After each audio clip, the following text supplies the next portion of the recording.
Hablemos de suelos ideales para nuestras plantas. Aunque en Puerto Rico hay sobre 200 tipos de suelo, hay varias clases. Para nuestras hortalizas, la clase que yo recomiendo es el suelo franco arenoso. Las características ideales que debería tener un suelo son: número 1, profundidad. El mínimo de profundidad que deben tener las plantas sin frutos, tales como lechuga, repollo, cilantrillo y plantas aromáticas y especies, es de 8 a 10 pulgadas de profundidad. De 16 a 20 pulgadas para plantas con frutos, tales como tomates, pimientos, berenjenas, ajíes, entre otras. Para tubérculo o planta que sus raíces crecen bajo la tierra y son la parte comestible, tales como papa, zanahoria, ñame, yuca, entre otras, sobre 20 pulgadas de profundidad sería lo ideal. Hablaremos más sobre profundidad cuando toquemos la siembra en tiesto. Escoger buen suelo. Evitar suelos arcillosos, porque son difíciles de trabajar, porque cuando se mojan quedan muy sueltos y cuando están secos se ponen demasiado duros. Siempre es recomendable mezclar su topsoil o tierra fértil de la superficie con arena de río que ayuda al drenaje, pismo o musgo para darle volumen y hacer menos compacta la mezcla, para que así cuando sus raíces vayan creciendo no sufran. Número 3. Buena capacidad para retener el agua. Los suelos arenosos son secos porque no almacenan agua como los arcillosos, por lo tanto hay que regar bastante. Es por eso que el balance ideal de un suelo debe ser mayor cantidad de franco limo, algo de arena y muy poca arcilla, especialmente esta última para la retención del solvente agua, una de las 5 necesidades básicas necesarias para que las plantas crezcan. Es por eso que recomendamos regar con menos cantidad, pero con más frecuencia, donde el sistema de riego por goteo es el más efectivo. Del riego por goteo hablaremos en otra sección. Buen drenaje. Es esencial para evitar que se pudran nuestras raíces. Se puede añadir arena de río, materia orgánica y hasta tubos de drenaje en la parte de abajo. Son algunas de las alternativas. Número 5. Los nutrientes. Más adelante conoceremos los nutrientes y minerales esenciales, su importancia en el crecimiento de las plantas, además sus deficiencias. Número 6. Materia orgánica. Materia orgánica o humus es la sustancia natural que esponja el suelo, retiene el agua y minerales y los aporta poco a poco. Número 7. Regular el pH. En otra sección también hablaremos y explicaremos más sobre la importancia del pH, cómo se mide y cómo se regula. En estos momentos le vamos a enseñar cómo preparar el terreno con las partes ideales de arena de río, topsoil, perlita y pismos. Lo primero, vamos a buscar este toldo, lo abrimos, ¿entiendes? Colocamos nuestra tierra, como pueden observar.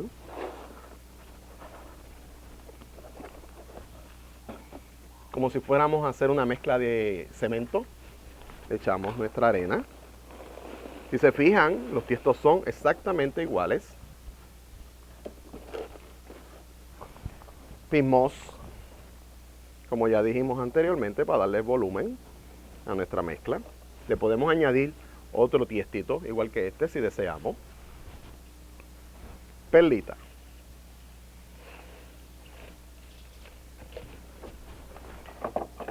Entonces, comenzamos a hacer nuestra mezcla. Acuérdese, por partes iguales, echamos un tiesto. Esto es aproximadamente de 2 galones de topsoil, pismos y arena de río. Y uno pequeñito de perlita. La perlita básicamente nos ayuda a retener la humedad cuando esta haga falta por diferentes razones. Más adelante vamos a explicar un poquito más sobre la perlita. Es uno de los medios que más a mí me gusta para hacerlo hidropónico, pero eso en otra sección vamos a hablar.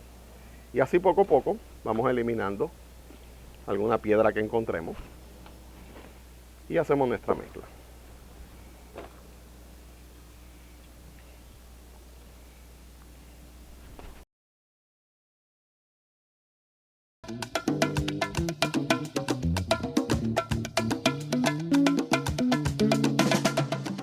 Para asegurar que siempre haya una buena producción de hortalizas frescas, siembre en forma escalonada.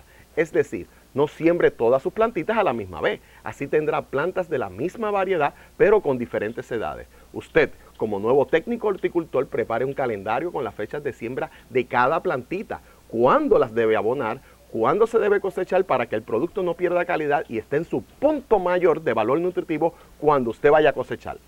Es muy importante recordar el rotar el tiesto semanalmente para que cada hojita reciba la misma cantidad de sol para el proceso de fotosíntesis.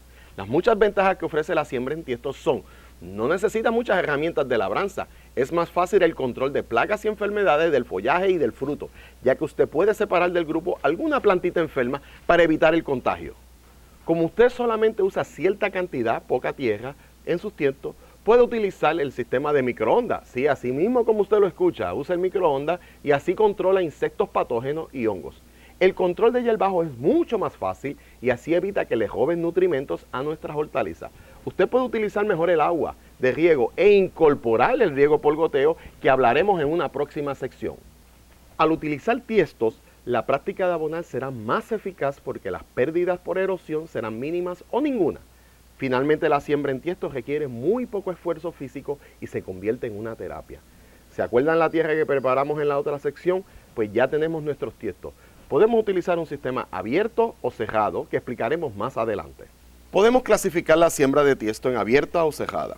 Cerrada es colocarle un plástico de los que se consigue en el supermercado, lo coloca dentro del tiesto, le echa la tierra preparada por usted o comprada y tiene su tiesto listo para el trasplante.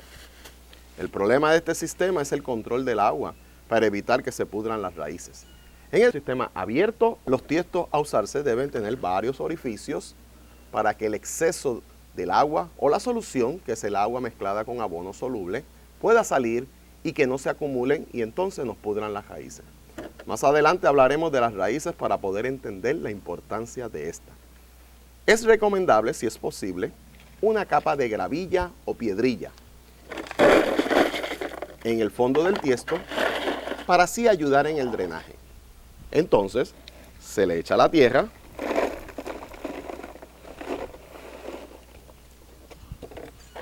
y ya su tiesto está listo. El tamaño del tiesto varía de acuerdo a la planta a sembrar. Por ejemplo, en este tiesto que vemos en pantalla, es preferible sembrar plantas sin fruto, tales como lechuga, repollo, plantas aromáticas, entre otras. Para plantas con fruto, tales como tomate, berenjena, pimiento, un tiesto de 5 galones como este sería lo ideal para un buen desarrollo general de la planta. Aquí vemos variedad de tiestos de plástico. También tenemos de porcelana, pailas de pintura, sería una buena alternativa, como lo que vemos aquí, entre otros.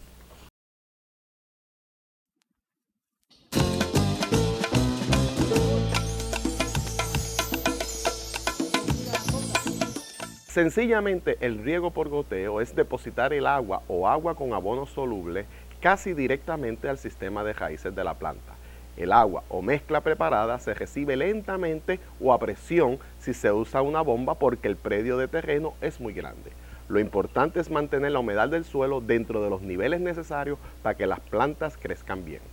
Las ventajas del riego por goteo son: reduce las pérdidas directas por evaporación del agua, no se nos humedecen las hojitas, el efecto del aire no afecta el movimiento de las gotitas hacia las raíces, inhibe el crecimiento de hierbajo por el control del agua, elimina el escurrimiento superficial del agua y que no se pierda y no llegue a las raíces, y permite aplicar el riego a una profundidad exacta y no se nos pierde el agua.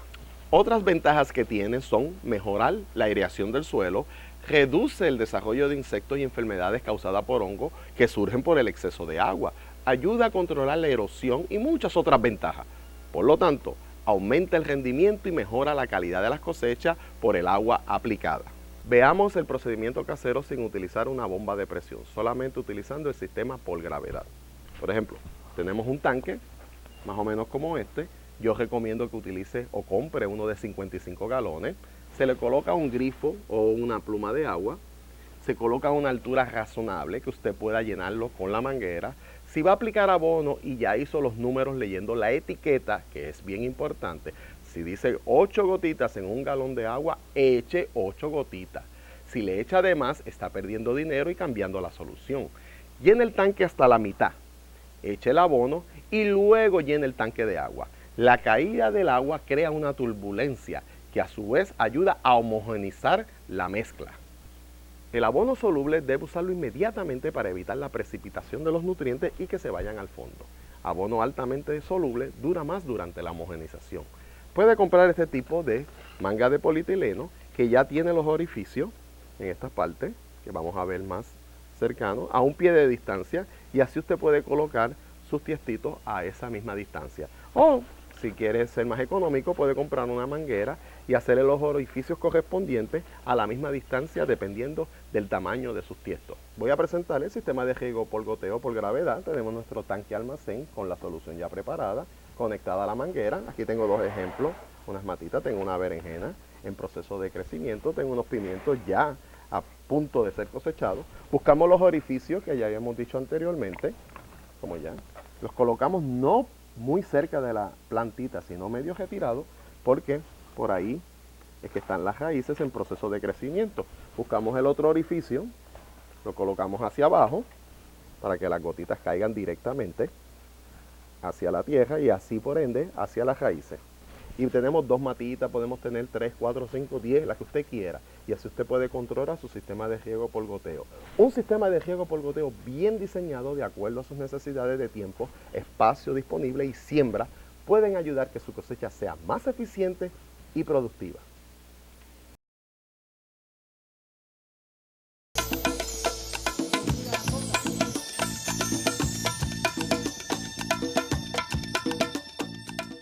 En esta sección vamos a hablar de los abonos orgánicos e inorgánicos, pero antes de conocer la diferencia entre ambos, conozcamos el propósito de aplicar abono.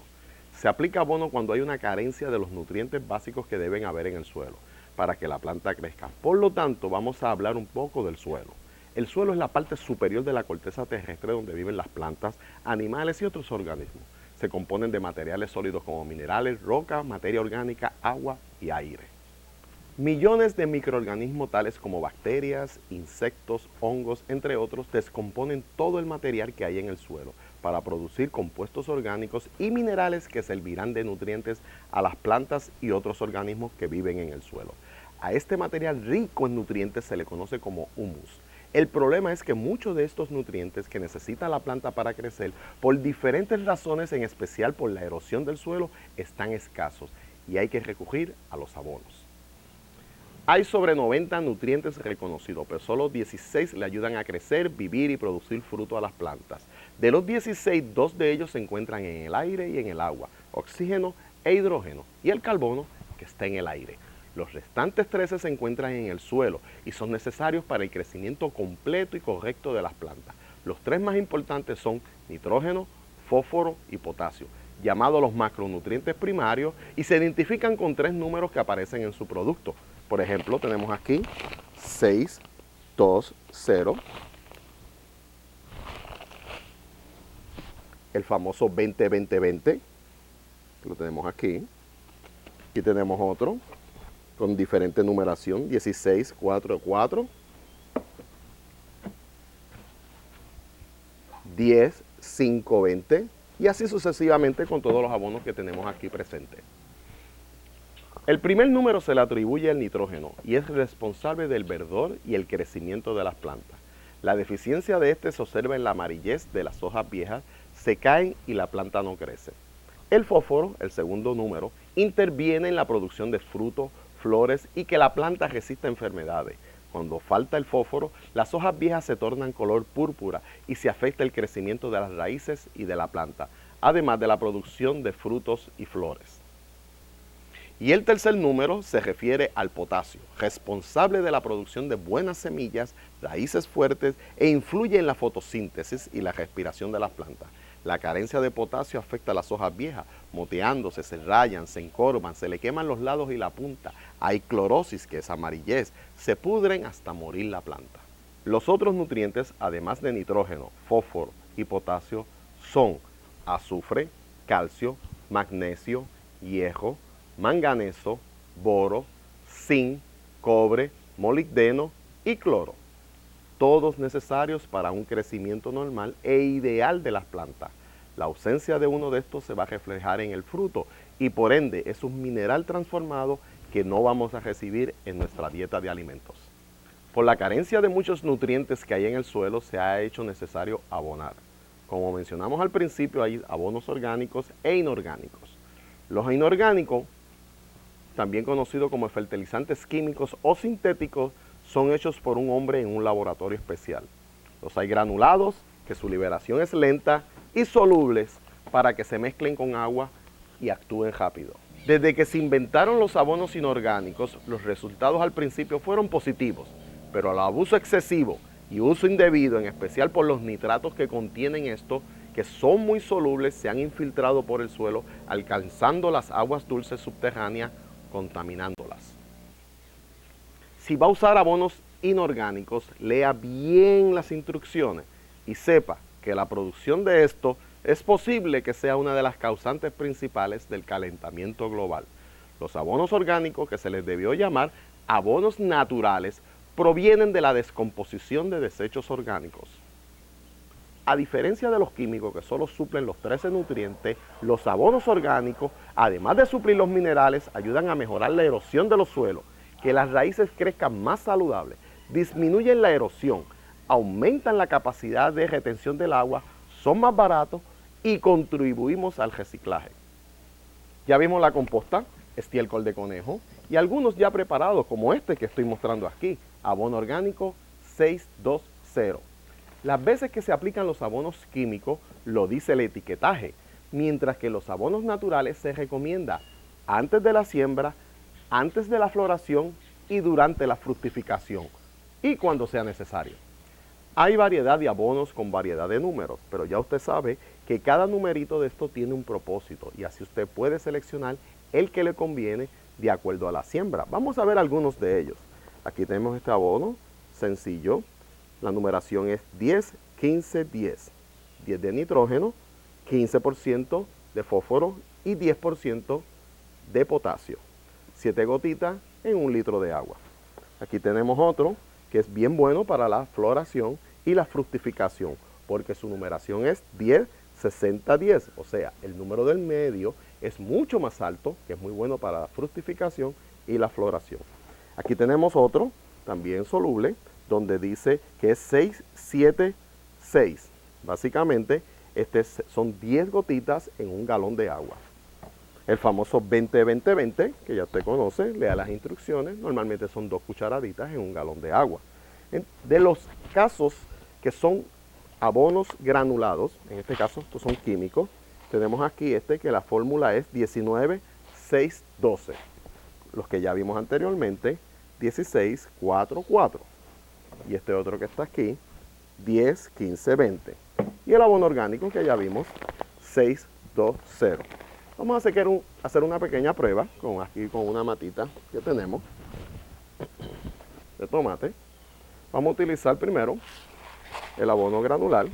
Vamos a hacer una pequeña hendidura muy cerca del tiesto